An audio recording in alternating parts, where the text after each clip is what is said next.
ہم سب کے لیے مبارک موقع ہے کہ اللہ تعالیٰ ہمیں رمضان کے استقبال کے لیے اللہ نے ہمیں مہلت دی، ہم زندہ ہیں، اور اللہ کرے کہ رمضان سب کو نصیب ہو۔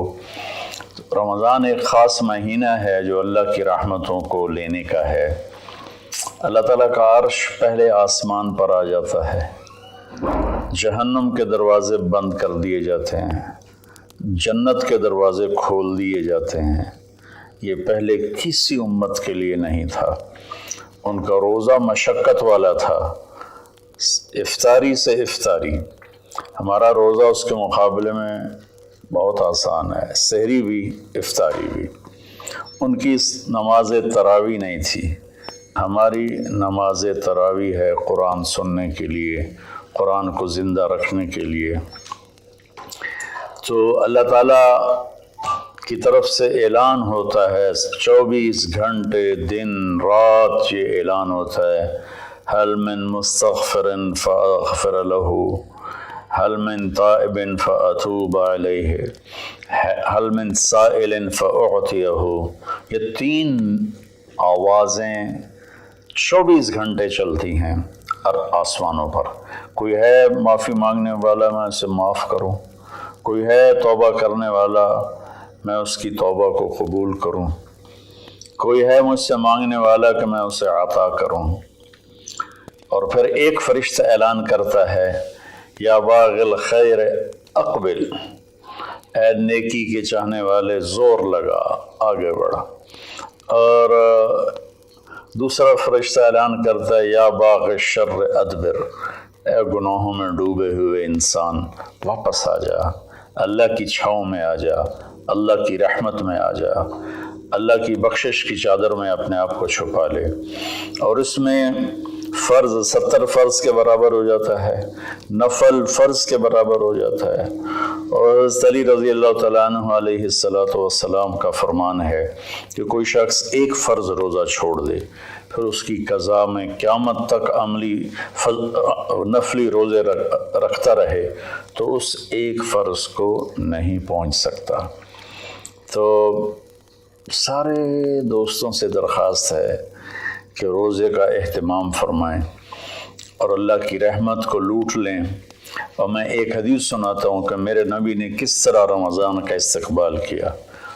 آپ ممبر پر تشریف لائے، خصوصی طور پر جمع کیا، یا جمعہ کا خطبہ تھا تو آپ خطبہ بیٹھ کے نہیں دیتے تھے، کھڑے ہو کے دیتے تھے، چونکہ آپ کا خطبہ مختصر ہوتا تھا۔ تو آپ نے فرمایا، ماذا یستقبلکم وماذا تستقبلون، وہ کون آ رہا ہے؟ مفہوم ہے، لفظی ترجمانی مفہوم مدر۔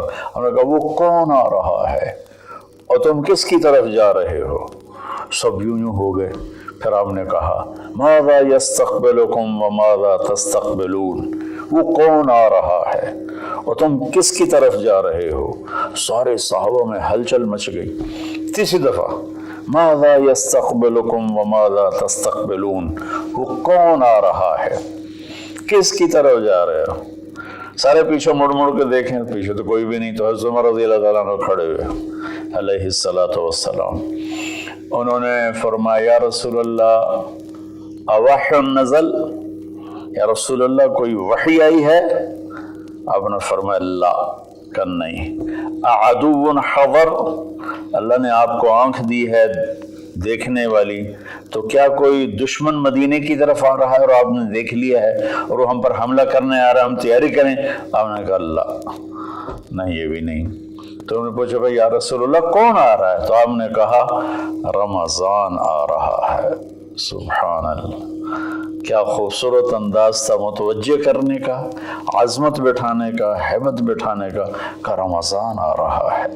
پھر آپ نے اس کے فضائل سنائے کہ اس میں جنت کے دروازے کھل جاتے ہیں، جہنم کے دروازے بند ہو جاتے ہیں، اور جنت کی حوریں اللہ سے دعا کرتی ہیں، یا اللہ اس رمضان میں اپنے نیک بندوں میں ہمارے شوہر ہمارے لیے منتخب فرما اور ان کے ذریعے ہماری آنکھیں ٹھنڈی فرما۔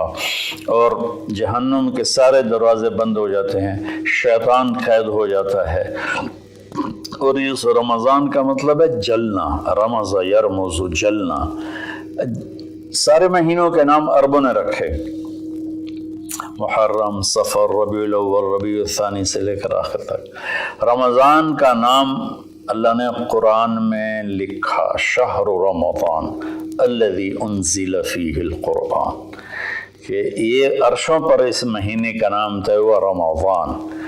تو اس مہینے کے نام اور روزے میں کیا مطابقت ہے، ان میں جوڑ کیا ہے کہ رمضان جل جانا، اس میں جب کوئی روزہ رکھنے والا، روزہ رکھنے والی جب روزے رکھتا جاتا ہے تو اس کے گناہ پچھلے سال کے جلتے جاتے ہیں، جلتے جاتے ہیں، جلتے جاتے ہیں، یہاں تک کہ اللہ جیسے لوہے کو صاف کیا جاتا ہے آگ سے، اور دھاتوں کو صاف کیا جاتا ہے آگ سے، اور ظاہری میل کو صاف کیا جاتا ہے پانی سے، تو پورے سال میں جو گندگیاں ہمارے اندر گھس جاتی ہیں، کبھی حسد، کبھی بغض، کبھی کینہ، کبھی کچھ، تو اللہ تعالیٰ اس کو اندر سے کھینچ کے باہر نکال کے صاف کر دیتا ہے۔ اور عید کی رات کہتا ہے کہ فرشتوں سے جن مزدوروں نے مزدوری پوری کر دی ہو تو اس کا کیا، اس کے ساتھ کیا ہونا چاہیے، تو سب نے عرض کیا اس کو مزدوری ملنی چاہیے۔